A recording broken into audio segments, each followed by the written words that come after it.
Vaksinasi berbayar bagi individu yang sedianya akan digelar pada Senin 12 Juli resmi ditunda. Sebelumnya rencana ini sempat menuai pro kontra di kalangan masyarakat. Menanggapi hal ini, Menteri Kesehatan Budi Gunadi Sadikin menyatakan bahwa program tersebut akan dimulai setelah vaksinasi gratis berjalan masif. Dikutip dari tribunnews.com, hal ini disampaikan oleh Budi Gunadi seusai rapat terbatas bersama Presiden Joko Widodo pada Senin 12 Juli.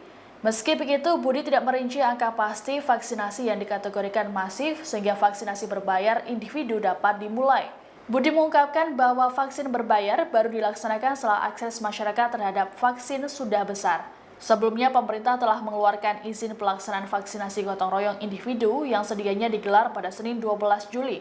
Vaksinasi berbayar tersebut dilakukan oleh PT Kimia Farma Diagnostika yang telah menyediakan 8 klinik di 6 kota di Jawa Bali. Harga vaksin juga sudah diatur dalam keputusan Menteri Kesehatan atau KMK. Juru bicara vaksinasi COVID-19 Kementerian Kesehatan Siti Nadia Tarmizi menyatakan harga vaksin Sinopharm dosis lengkap berdasarkan KMK adalah Rp879.140. Dengan rincian, harga vaksin per dosis sebesar Rp321.660, kemudian ditambah harga layanan sebesar Rp117.910. Total satu dosis sebesar Rp439.570.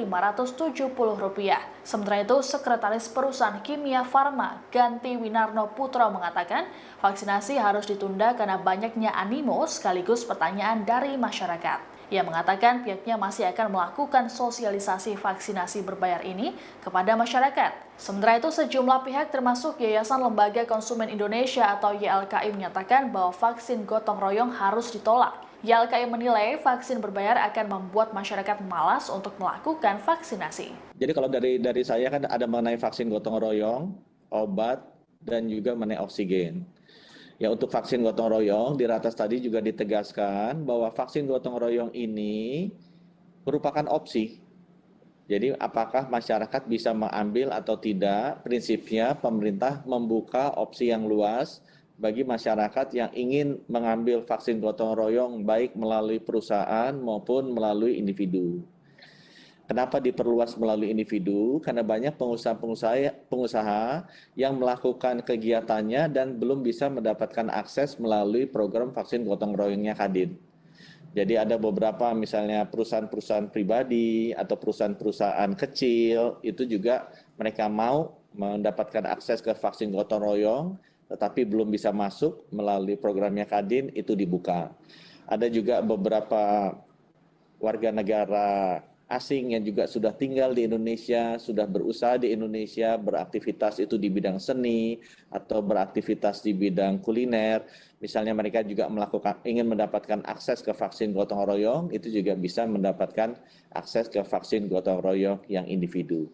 Dan sebagai informasi, ini juga akan dimulai di saat di mana vaksin pemerintah sudah mulai masif jumlahnya. Kita bulan ini akan dapat 30 juta, bulan depan akan dapat 40 juta, dan seterusnya 50 juta, sehingga benar-benar akses masyarakat yang lain akan besar, sedangkan masyarakat yang ingin mengambil opsi yang lain juga tersedia, sehingga opsinya semuanya tersedia.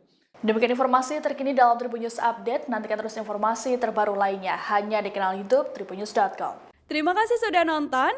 Jangan lupa like, subscribe, dan share ya.